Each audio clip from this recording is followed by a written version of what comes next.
Hello, friends. This is Dave Hurwitz, executive editor at ClassicsToday.com, here with the greatest recordings ever.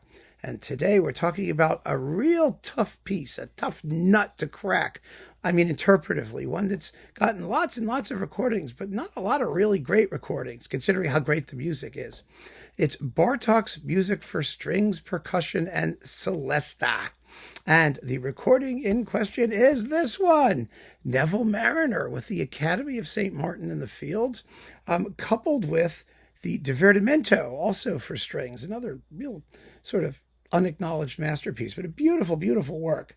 Now, the music for strings, percussion, and celesta, which is the focus of our attention, has been the bane of many, many performers and recording engineers.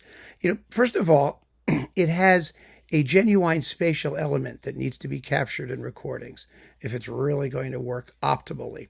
In other words, you have string orchestra left, string orchestra right, and piano and in the middle, and percussion sort of arrayed behind it. And that's the way you've got to hear the ensemble, because they're always trading off parts back and forth. And it makes it much more interesting to listen to.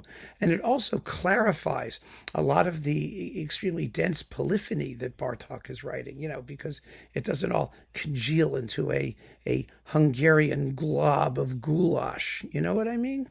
But seriously, it is a piece that seems to have thwarted many. You need stunning string playing, aside from the engineering issues, really first-class string playing, and interpretively it seems to cause problems. I mean, not the third movement, which was the soundtrack to The Shining, and like blood's coming down the walls and all kinds of stuff's going on, that worked fine because it's horror movie music. It's very, very spooky and creepy.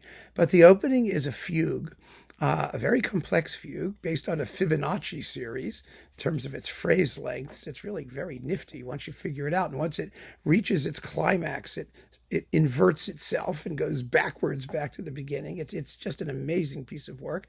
The second movement is in sonata form, and it has an important part for the piano that enters in because it's music for stringed instruments, not just strings. If you really want to do it in German, it's music for Saiteninstrumenten. It's the piano is a stringed instrument, right? Because it's got like strings, so that's in there too, and a harp, and all that stuff's in there. So that's in sonata form, very complex sonata form.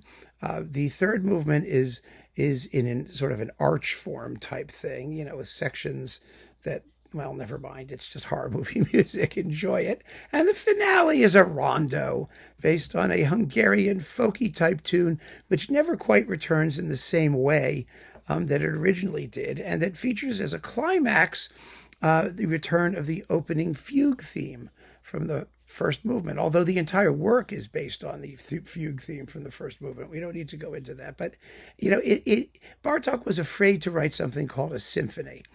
But if this isn't a symphony, I don't know what is. I mean, it's an incredibly tightly argued piece. And in terms of tempo relationships and all of these things, it's really a bear interpretively. And it's very surprising. Now, there are some great recordings. It started with Fritz Reiner, did a great one, and Ferenc Fricsay did a great one, but only in mono, which is an issue. And Scholti's first one with the London Symphony was absolutely terrific. But this was really kind of special because it's not what you expect Marriner to be great at. But the fact of the matter is that Marriner made a limited number of recordings featuring 20th century music, and almost all of them are outstanding. They're really great because it's not romantic music. Yes, it's as gripping. I mean, this piece is as emotionally intense and gripping as anything anybody ever wrote, but it's not romantically that way. It's not full of big, long, gushing melodies that you slobber all over. I mean, because Marriner was not one to do that. He really wasn't, but it's an indication of just how great this disc is. That this red circle thing on the cover is the cover of the whole box of contemporary music that he did. It really was special and shocked people when it came out because they thought Marriner, the Handel and Baroque guy and Vivaldi and lighter Baroque, thingies, to be able to pulled together a performance of this work that is so cogent and brilliantly wonderfully well recorded. And the Divertimento is just as good too. It's a lighter work. Granted, it's a lighter work, but the string playing is just as clean, just as polished. It really is beautifully, beautifully done. I mean, it's not as big and rich as like Carillon could do with 10,000 strings, or Yevgeny Moravinsky, who also did a marvelous version of it. No, but it is of its kind.